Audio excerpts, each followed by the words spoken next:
It's really on day one, everything changed. So just walk me through it. So Trump has Obama to thank for his economy, but Biden can't thank Trump for anything. Okay. Let's get off this.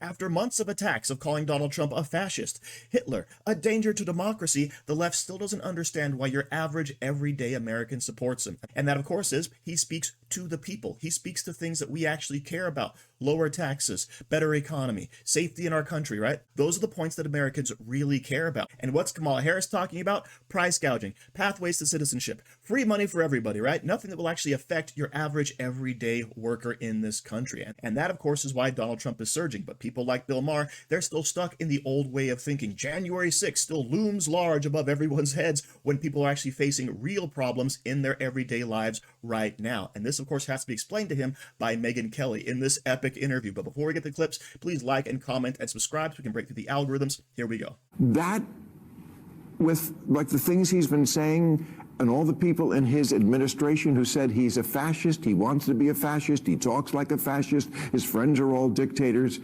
I don't care about that at all. Not at all. Because? January 6th was not good. Wait, why don't you care about that at all? Because they've been saying that about Trump for years. They've been saying that about Republican candidates for years. It has like a long storied history. If you are at all center or center right, you are used to having your candidate of choice completely demonized, whether it's the F word, the R word, the misogynist word. They tried to tell us Mitt Romney was a raging sexist because of binders full of women. They tried to tell us John McCain was a raging racist, notwithstanding the fact that he had adopted a daughter from Bangladesh.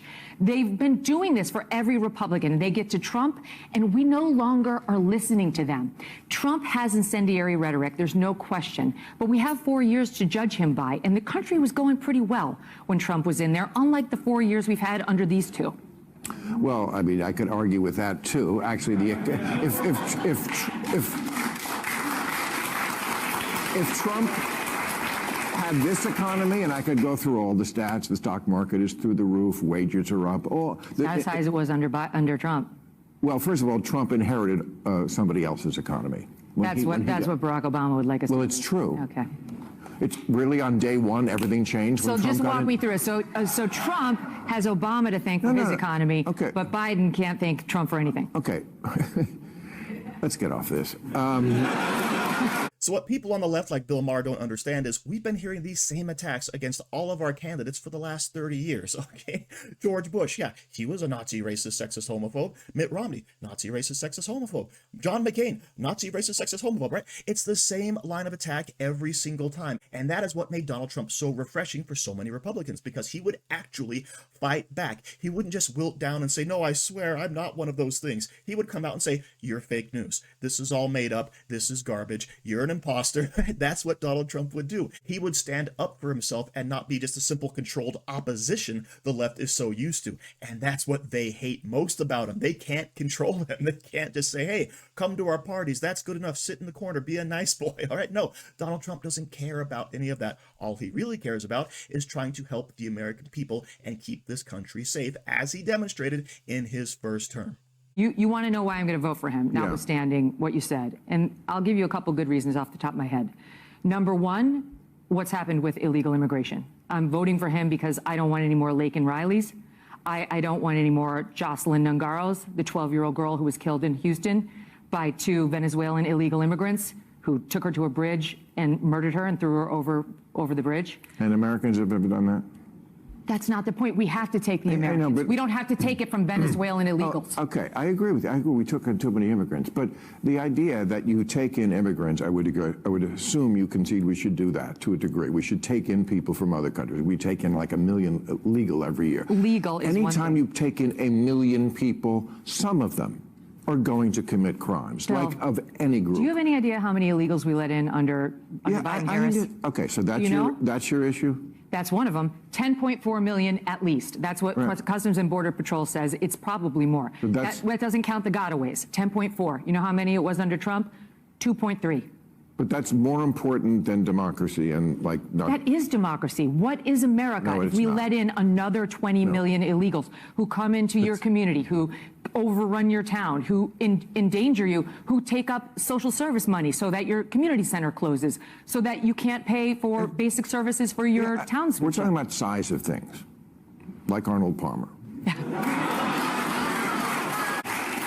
I'm not saying you don't have a point. I'm just saying it's hard for people to understand why that, which is not democracy, that's the border issue. And you're right, they f***ed it up. So even Bill Maher has to admit that, yes, Kamala Harris, Joe Biden messed up the border. Donald Trump had it basically on lockdown. And Joe Biden, of course, as soon as he comes in, he undoes everything Trump did, and the numbers explode for no apparent nefarious purpose whatsoever. And incredibly, when Megyn Kelly says, you know what, I don't want to have any more young American girls murdered by Venezuelan roving gangs, all right, what does Bill Maher say? Well, you know, there's Americans who murder people too, you know. Yeah, but we didn't have to have these ones specifically because they never should have been here in the country. And then, of course, Bill Maher shoots back, well, anytime you allow in millions of people, some of them are going to be murderers. Yeah, but here's a few stats, okay? When you actually have a legal immigrant, they are actually much less likely to commit any crime even than native-born citizens. But illegal immigrants, on the other hand, are way more likely to commit crimes. But don't tell that to a leftist like Bill Maher. It'll break their minds as well as their narratives. Most equally important, maybe as important, is what we're doing to our children with this trans insanity. I mean, this is almost my single issue.